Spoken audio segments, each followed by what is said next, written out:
À l'agneau assis sur le trône, soit la gloire, la louange, la puissance, la force, pour les siècles des siècles.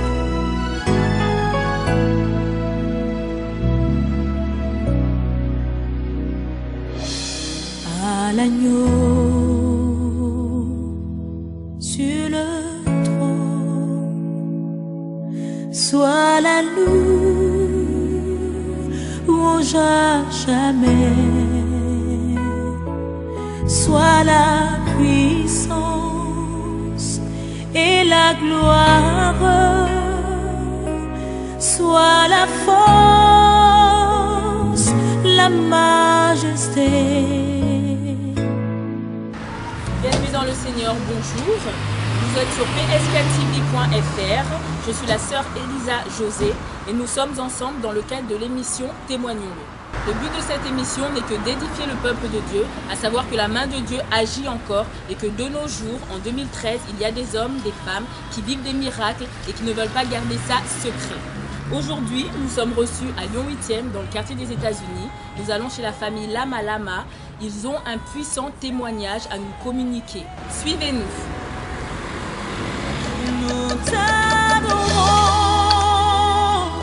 agneau de Dieu, parole vivante, nous élevons ton nom. Bonjour. Ça va? Ça va très bien. Bonjour. Bonjour. Ça va? Ok. Bonjour, pasteur. Bonjour, ça va? Ça va bien? Bonjour, Amelec. Bonjour. On vous accueille par le nom de notre Seigneur Jésus-Christ. Prenez place. Merci. Bien-aimés dans le Seigneur, nous sommes chez la famille donc Lama Lama. Donc nous avons le pasteur Antonio Lama Lama ainsi que son épouse Belinda Lama Lama qui est là. Donc cette famille a un puissant témoignage à nous communiquer, à vous tous qui nous suivez via Internet. Un témoignage qui peut aussi vous édifier. Donc nous allons les écouter aujourd'hui. Pasteur Antonio, est-ce que tu peux nous présenter ta famille et te présenter toi-même? Oui, merci beaucoup. Moi, je m'appelle pasteur Antonio Lama Lama. Ma femme, c'est Belinda Lama Lama. Notre première fille, c'est Christévi Lama Lama et Elmelek Lama Lama, Sabaoth et ensuite Jedidia. Donc, nous sommes 6 à la famille et avec nos 4 enfants. Merci. Donc, par rapport à ce témoignage, est-ce que, Maman Belinda, tu peux nous expliquer comment tu as vécu la fin de ta grossesse, dans quelles conditions tu es partie à la maternité et ce que tu as vécu là-bas? Oui, je peux bien expliquer parce que c'est moi qui ai apporté l'enfant. Donc, je dirais au début d'abord, au début, ça se passait très bien. Il n'y avait pas de soucis, il n'y avait aucune complication. Seulement, arrivé au 8e mois, j'avais un rendez-vous, je suis allée, c'était à l'hôtel Dieu. Arrivé à l'hôpital, ils m'ont fait toutes les analyses, mais moi, j'avais mal au ventre, j'avais mal au bas-ventre. Je n'avais pas de contractions, mais je me sentais très mal. C'était vraiment une douleur bizarre. Ce n'était pas les contractions, mais je sentais que c'était trop lourd au niveau du bas-ventre. J'ai eu d'autres grossesses, mais ce n'était pas comme ça. J'ai parlé avec les gynécologues, ils ont fait toutes les analyses, mais après ils m'ont dit qu'il n'y en avait rien. Donc il n'y a rien, je suis rentrée à la maison. Lorsque je suis rentrée à la maison, il y avait toujours les douleurs. Ce n'était pas une douleur qui se faisait très mal, mais c'était trop lourd. C'était vraiment trop lourd. Et un jour, 2 semaines après, la nuit, j'ai dormi et je n'ai pas senti l'enfant bouger. Le matin, lorsque je me suis réveillée, j'ai dit à mon mari que le bébé n'a pas bougé. Et mon mari m'a dit oui, c'est vrai, il n'a pas bougé parce que j'étais touché le ventre, mais je ne sentais pas le bébé répondre. C'est là qu'on s'est dit, il faut qu'on aille à l'hôpital. On est parti à l'hôtel Dieu, à l'hôpital. Arrivé à l'hôpital, le médecin il m'a pris, il m'a dit, mais tu étais là, ça fait 2 semaines, il n'y en avait rien du tout, tu n'as pas de contraction, tu n'es pas à terme, donc il n'y a rien à faire. Ils m'ont fait attendre pendant 1 heure, et 1 heure après, ils m'ont pris, ils m'ont donné un lit, j'étais installée, et après ils ont mis les appareils sur le ventre. 30 minutes après, ils sont revenus pour regarder. Il y avait une seule personne qui était venue pour regarder. Lorsqu'il a vu ce qui était écrit, je ne sais pas quoi, il a tout de suite parti, il a couru. Ils sont revenus à peu près 10 médecins. Lorsqu'ils sont arrivés là, ils étaient là en train d'analyser, ils étaient là en train de parler. Moi, je ne savais pas de quoi ils parlaient. Après, ils nous ont posé la question si on avait un problème familial. Nous, on a dit non, il n'y a pas de problème. Ils ont posé la question à mon mari si on était frères et sœurs. Mon mari, il a dit non, pas du tout. Parce qu'il y a une complication qu'eux-mêmes ne comprenaient pas. Ils ont dit à mon mari qu'on va faire la césarienne à votre femme. Mon mari, il a dit non, pourquoi? Il faut attendre les contractions. Et ils ont dit non, ce n'est pas question d'attendre les contractions parce que le bébé est en risque. Nous devons le faire sortir tout de suite. C'est par là qu'ils m'ont amené dans la salle d'op. Ils ont fait la césarienne, ils ont fait sortir l'enfant et l'enfant ne bougeait pas. Moi, j'étais là, j'ai regardé, je voyais. Je n'étais pas paralysée au niveau de ma tête parce que là, je voyais les choses qui s'est passées. Le bébé est sorti du ventre. Il mettait les sondes en même temps pour le faire réagir. Le bébé ne réagissait pas. Et arrivé à la salle de réveil, mon mari est venu me voir. Il m'a dit que j'ai donné du lait au bébé. Le bébé réagit et elle va très bien. Elle a beaucoup de cheveux, elle est vraiment belle. Donc, on a beaucoup aimé que l'enfant était né, elle était quand même en bonne santé. Mais lorsque l'enfant était sorti du ventre, ce que le gynécologue m'a dit, il m'a dit que les cordons étaient séparés avec le placenta. Donc ils n'étaient plus ensemble. Donc le bébé à l'intérieur, il était en train de se battre pour survivre. Parce que c'est à travers le cordon qu'il pouvait respirer, à travers le cordon qu'il pouvait manger. Donc il était vraiment en risque. C'est pour cela qu'ils l'ont fait sortir. Mais eux, ils étaient étonnés en tant que le médecin. C'est la première fois qu'ils voient qu'un enfant dans le ventre, la maman enceinte, et que les cordons soient séparés du placenta. Donc là, ils ont pris l'enfant pour surveiller l'enfant. Et moi, j'étais dans la chambre pour attendre l'enfant. Je suis restée jusqu'au soir. C'était à 15 h qu'ils ont fait sortir l'enfant. Et moi, je suis restée jusqu'à 22 h. Il n'y avait pas le bébé dans la chambre. Mon mari l'a dit. Il va retourner pour voir les autres enfants qui étaient restés à la maison. Moi, je suis restée à l'hôpital. Et après, les infirmières sont venues me voir pour me poser la question, où est votre mari? J'ai dit que mon mari, il n'est pas là, il est rentré à la maison. Lorsque j'ai donné la réponse, ils étaient pas bien. Tout de suite, j'ai remarqué qu'il y avait un ça ne va pas. Après 10 minutes, ils sont revenus avec l'enfant dans la couveuse. Ils m'ont dit que madame, nous voulons que tu reconnaisses si ce bébé, c'est votre enfant. J'ai dit oui, c'est mon enfant. Après, ils m'ont dit, nous allons changer de l'hôpital parce que ton enfant ne va pas très bien. Le bébé, il fait des convulsions. Et moi, j'ai posé la question, c'est quoi les convulsions? Ils m'ont dit, les convulsions, c'est que le bébé, il bouge trop, il bouge d'une manière que ça ne va pas. Donc, après, moi, j'ai touché le bébé. Comme nous savons tous, les mamans, quand le bébé, il vient de naître, quand il est encore petit, si la maman, il met son doigt, le bébé, il prend les doigts de la maman. Moi, j'ai mis mon doigt. Le bébé, il a pris les doigts. Lorsque je fais monter, la main s'était tombée vraiment. J'avais vu que l'enfant n'était pas bien. Parce qu'un enfant en bonne santé, si la maman met les doigts, il tient. Quand il soulève, ça se soulève aussi. Mais mon bébé, il était vraiment comme s'il avait déjà perdu la connaissance. Et là, je me suis tout de suite dit qu'il y a un ça ne va pas. Déjà, il change de l'hôpital, elle fait des convulsions. Et moi, je mets les doigts. Le bébé ne supporte même pas tenir les doigts dans sa main. J'ai compris que vraiment, c'était quelque chose de terrible. Et là, j'ai appelé mon mari. Je lui ai dit ce qui s'est passé. Et je me suis endormie. Mais cette nuit-là, je n'ai pas eu le sommeil. J'étais en train de pleurer. J'étais vraiment mal. Je me suis dit que peut-être quelque chose de terrible est en train d'arriver. Ou l'enfant, peut-être, elle est déjà morte. Mais là, j'étais là, je pleurais toute la nuit, j'ai prié, j'étais très mal, je sentais vraiment qu'il y a quelque chose de mauvais, il y a quelque chose de pas trop bien. C'était la première fois, tous les 2 enfants que j'avais mis au monde auparavant, il n'y avait pas de souci, il n'y avait pas de problème. Mais là, vraiment, j'ai compris quand les mamans ils perdent leur bébé à la naissance, comment est-ce qu'ils souffrent. Moi, je ne savais pas que je ne savais pas les problèmes qui étaient dans ma fille, mais je sentais comme si je la perdais.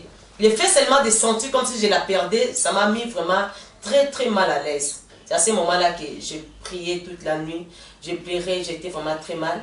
Et le matin, moi j'étais toujours dans l'hôpital où j'avais mis au monde. C'est mon mari qui était parti voir l'enfant à l'hôpital de la Croix-Rousse. Est-ce que vous pouvez nous raconter ce que vous avez vécu à l'hôpital de la Croix-Rousse, comment ça s'est passé, ce que vous avez ressenti? Oui, donc ce jour-là, la nuit, j'étais à la maison.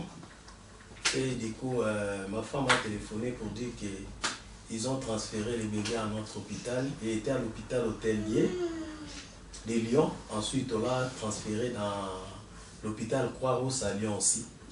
Donc, le matin, je voulais aller à l'hôpital pour voir le bébé, puisqu'elle est restée dans les maternités. Il faut que moi j'allais pour voir qu'est-ce qui se passe là-bas à l'hôpital. Lorsque je suis arrivé à l'hôpital, les médecins m'ont accueilli. Ils m'ont ramené dans le bureau pour m'expliquer qu'est-ce qui s'était vraiment passé. Lorsque je suis arrivé là, donc, les médecins ont commencé à dire, mais avant, ce que j'ai trouvé bizarre, le médecin n'était pas seul, il avait une infirmière à côté. Bon, s'il voulait m'expliquer quelque chose, moi j'ai pensé qu'on pouvait rester moins qu'avec le médecin, mais j'ai vu l'infirmière aussi était là à côté. Et ensuite, lorsque le médecin commençait à parler, l'infirmière était là pour me consoler, pour me toucher dans les mains comme ça. Ils m'ont dit que non, oui, c'est vrai, hier à la nuit, on a réussi ton bébé ici, mais ce qu'on a remarqué, il y avait un problème sur sa tête, donc il faisait les convulsions. On avait un peu de soucis pour savoir qu'est-ce qui s'était vraiment passé, mais après les analyses, aujourd'hui le matin, on a eu vraiment les résultats que ton bébé ne va pas vraiment bien, donc son cerveau est abîmé.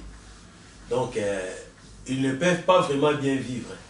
C'est pourquoi on vient de t'appeler. Si tu as besoin de psychologues, on peut mettre les psychologues à côté pour vous aider, vous, ainsi que toute votre famille, puisque c'est un cas vraiment rare qui n'arrive pas vraiment, on ne sait pas vraiment qu'est-ce qui se passe vraiment dans la tête de ta fille. Il fait des convulsions parce que sa tête n'est pas bien, donc son cerveau est abîmé au moins à 95%. Si même il va reprendre la vie, si même elle va vivre, mais elle ne sera pas vraiment bien, donc elle sera un handicap à 75%. Donc il peut rester dans les facultés de vivre de 25% seulement. Donc nous au moins, après tout ça, on va chercher le moyen pour vous aider à savoir comment vivre avec un enfant handicapé. Donc c'est ça ce que mes médecins m'avaient dit, donc que ma fille ne vivra pas, ou s'il va vivre, elle ne sera pas vraiment bien parce que son cerveau est abîmé. Donc il n'y a pas... Tu devais l'agneau parfait, souffrant pour moi. Tu m'as montré ta grâce et tu règnes en majesté. Oh, nous t'adorons. Je vois qu'il y a une jeune fille de ce côté, il y a une jeune fille à côté de vous. De qui on parle exactement? Oui, je parle de Sabaoth, là qui est à côté de moi, donc on parle d'elle. Donc quand je suis arrivé là, donc le médecin m'a expliqué tout. Elle dit que non, s'il va vivre, donc peut-être elle vivra à 25% seulement.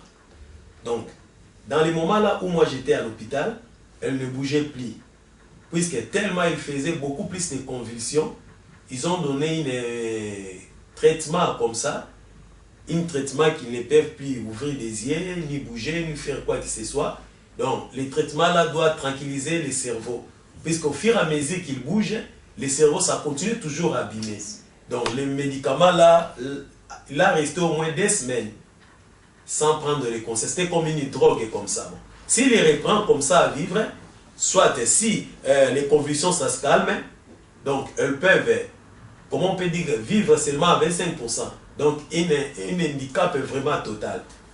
Après, lorsque j'ai écouté, à des fois, il y a des choses lorsque tu écoutes ça dans les oreilles des autres, tu ne peux pas savoir vraiment qu'est-ce qui se passe. Ces jours-là, c'était vraiment un choc.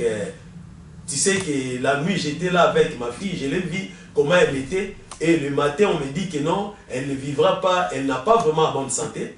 Mais lorsque j'ai écouté toutes ces paroles-là que le médecin a dit, dans mon cœur, j'ai senti vraiment la paix. Cette paix-là, ce n'est que Jésus-Christ qui pouvait mettre ça dans le cœur. Et ensuite, j'ai eu le temps de répondre à mes desseins. Moi, j'ai dit, à l'époque, là, j'avais des enfants, Christévi et Elmelec. Moi, j'ai dit qu'à la maison, j'ai encore des enfants qui est resté là-bas. La première, c'est Christévi. La deuxième, c'est Elmelec. Lorsque je pars au supermarché pour acheter des yaourts ou quoi qu'il soit pour manger, pour donner à mes enfants, si je vois yaourt abîmé ou yaourt expiré, périmé, je ne peux pas donner ça à mes enfants. Bon, si moi, étant que parent, je ne donne pas des yaourts expirés ou détruits à mes enfants pour protéger leur santé, comment Dieu qui m'a créé, il peut me donner une fille lui-même, Dieu sait que son cerveau n'est pas vraiment bien, mais il peut me permettre de donner cette fille-là. Bon, j'ai écouté tout ce que vous m'avez dit, mais moi, je ne crois pas à votre parole.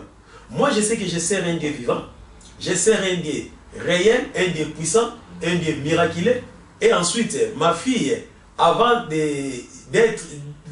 qu'il soit né, je l'avais donné déjà le nom de Sabaoth, qui veut dire l'Éternel des armées. Moi, je crois à ce Dieu-là, et je sais que vous avez dit que ma fille ne vivra pas, vous avez dit que son cerveau est abîmé. Moi, je sais qu'au bout de 2 semaines, j'avais dit à mes médecins, au bout de 2 semaines, moi, je retournerai à la maison avec ma fille.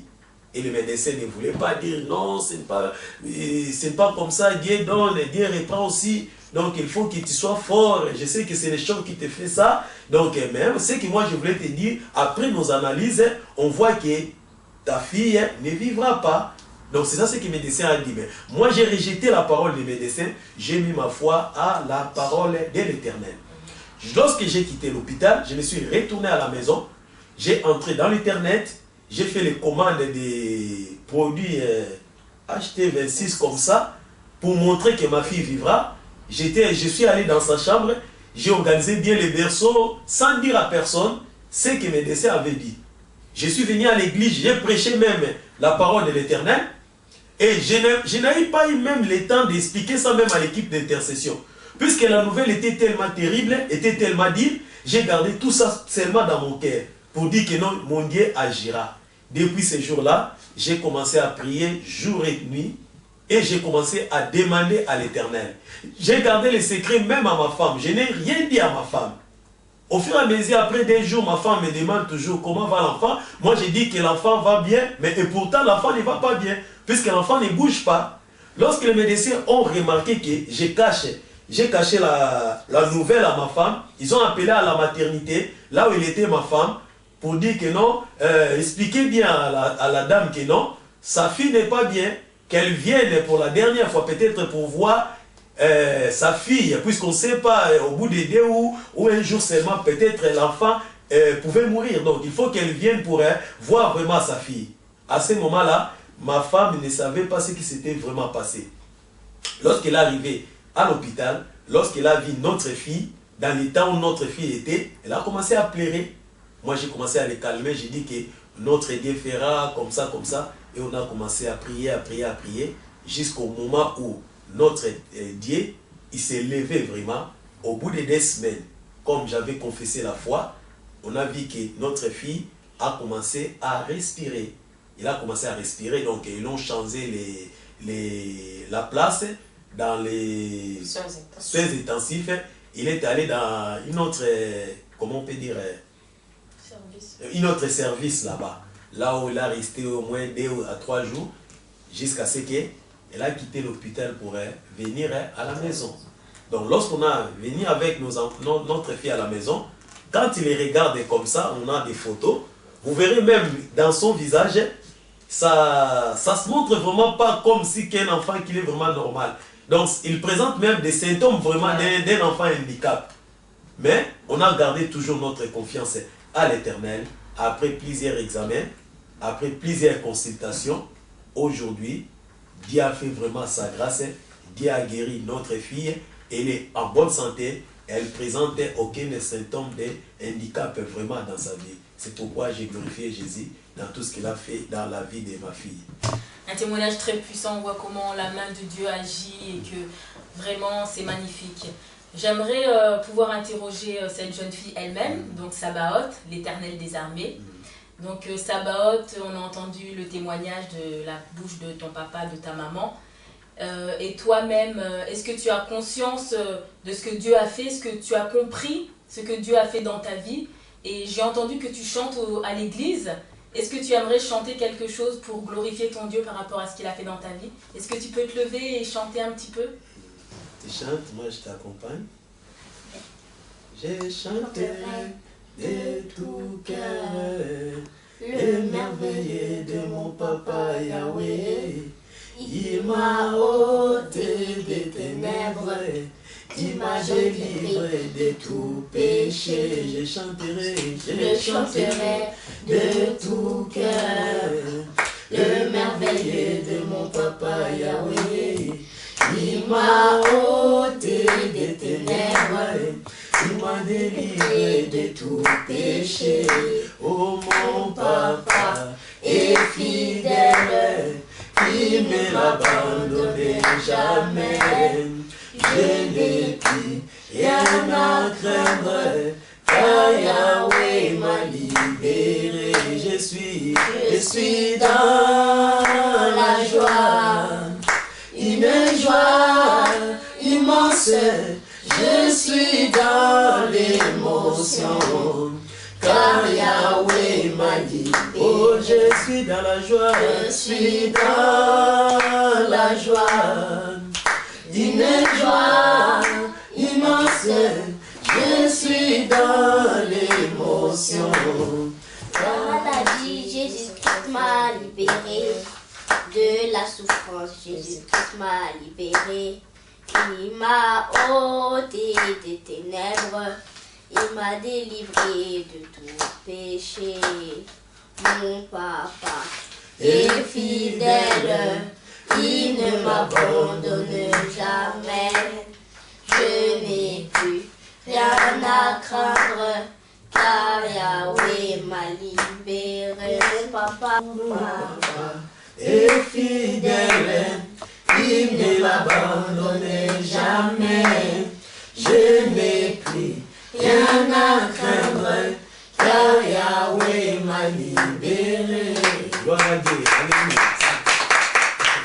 Amen, amen. Le Seigneur est puissant, le Seigneur est bon. D'abord, viens parler un petit peu. Assieds-toi là à côté de moi. Alors, papa, maman, ils ont expliqué que les médecins ont dit que toi, tu ne serais pas une enfant comme les autres, que tu aurais 25% simplement de faculté du cerveau, c'est-à-dire que tu ne serais pas très intelligente. Est-ce que tu es intelligente? Comment ça se passe à l'école? Est-ce que tu travailles bien à l'école? Est-ce que tu réussis? Tu es en quelle classe? CE1. CE1? Tu as quel âge maintenant? 7 ans. Tu sais lire? Oui. Tu sais écrire? Oui. C'est vrai? Oui. Oh, c'est bien, gloire à Dieu. Et tu fais du sport? Tu arrives à courir? Tu arrives à sauter, faire tout comme les autres enfants? C'est vrai? Montre-nous un peu, essaie de sauter là, on va voir. Si c'est vrai. Oh, gloire à Dieu. Vraiment, le Seigneur est bon. Est-ce qu'on peut encore acclamer le Seigneur?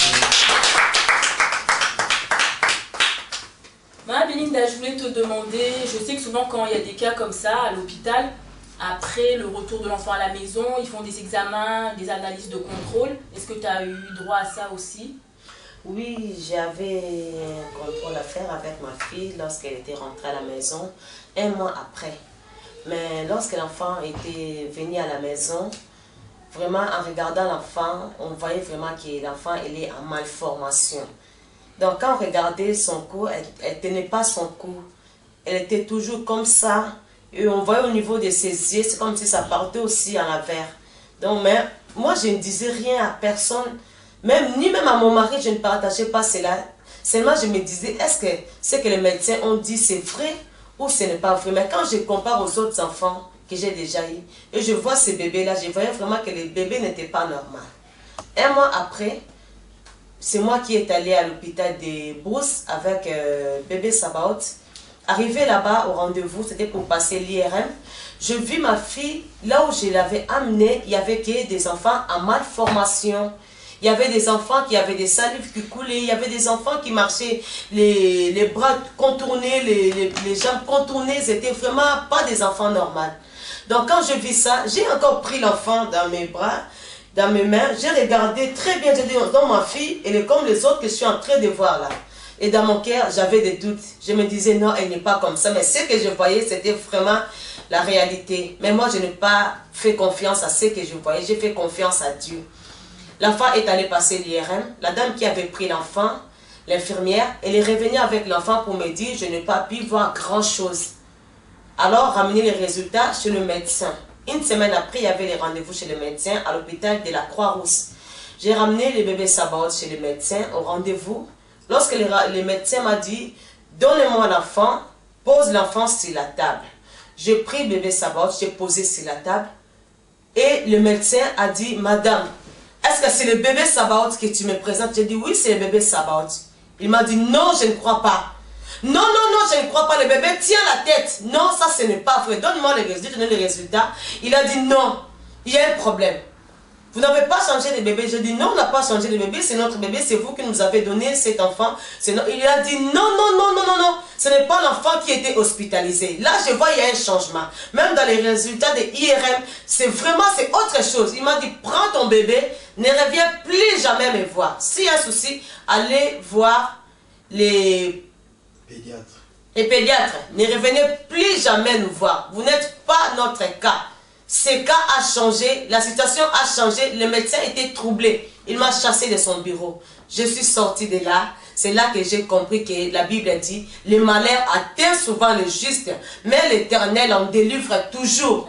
Bien-aimé, je ne connais pas ton problème, je ne connais pas ton cas. Mais la sœur Lombo a chanté, il a dit, même si ça tarde, attends là, il s'accomplira. Il s'accomplira certainement. Nous, on a attendu notre guérison. La guérison qui devait se manifester à notre enfant. Et cela est arrivé. Ce n'était pas arrivé le même jour qu'il était sorti de l'hôpital. Mais au fur et à mesure, on avait confiance à Dieu. Et le médecin a confirmé la main de Dieu dans la vie de ma fille. Laisse que Dieu soit glorifié. Amen. Notre émission arrive à la fin. J'ose espérer que ce témoignage vous a fortifié, vous a édifié à vous qui est dans votre demeure. Merci à tous de nous avoir Comment suivis. ne pas t'adorer pour tout ce que tu es? Je veux te chanter, Seigneur, tout mon amour, que je t'aime, que je t'aime, que je t'aime, que je t'aime.